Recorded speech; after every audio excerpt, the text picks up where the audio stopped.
So, you've got this amazing product, right? It's a huge hit back home, and now you're looking at Europe, a massive opportunity for sure. But let's be real, it's also a super complex puzzle. So, the big question is, how do you take all that potential and actually turn it into a real, lasting presence there? All right, let's get into it. Okay, and let's get one thing straight right from the get-go.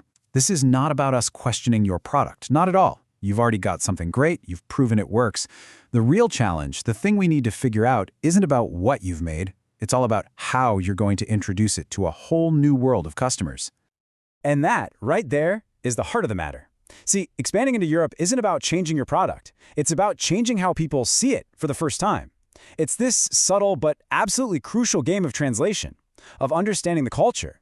And really, it all comes down to perception. So, let's actually give this thing a name.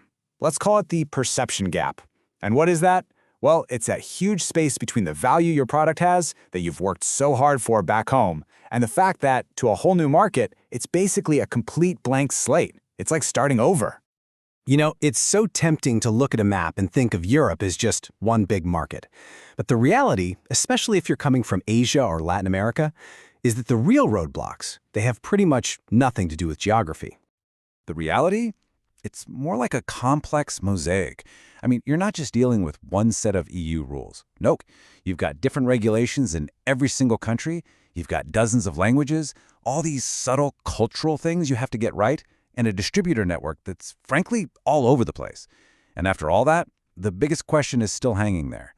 Is someone in Berlin or Madrid or Milan, are they actually going to connect with your product? Think about it.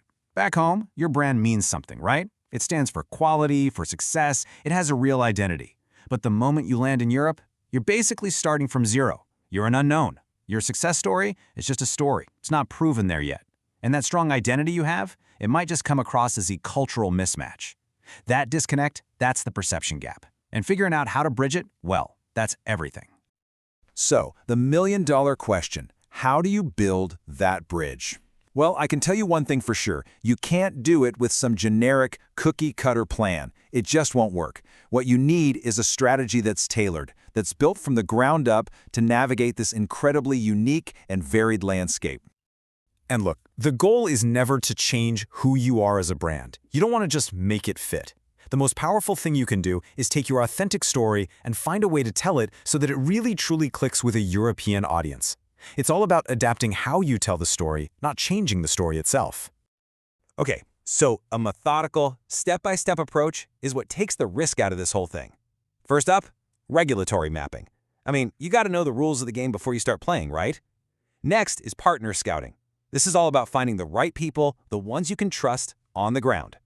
Then you do your competitive benchmarking, which basically shows you exactly where you'll fit in.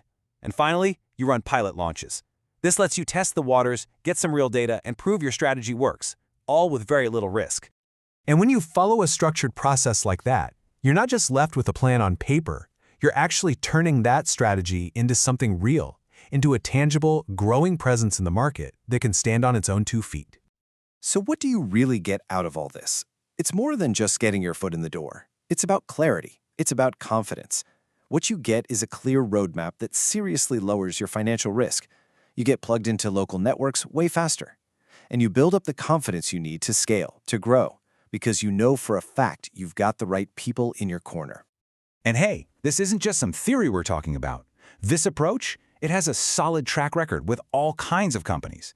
We're talking tech startups, innovative food and beverage brands, even specialized industrial companies. Every single one of them had an amazing, high-quality product, but they all faced that same common challenge. And they all overcame it with a strategy that was built just for them. So if that's you, if you're standing there with a fantastic product, looking at Europe and wondering what's next, just remember this. Your journey forward doesn't have to be some blind leap of faith.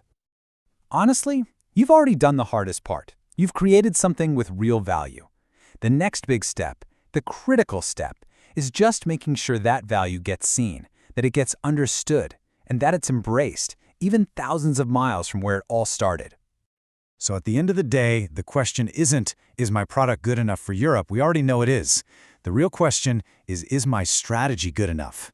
It's time to take that amazing product and turn it into a real, established presence. If you're ready to start that conversation and to see how to do it with confidence, just visit GATTOBRACCO.com. Thanks so much for your time.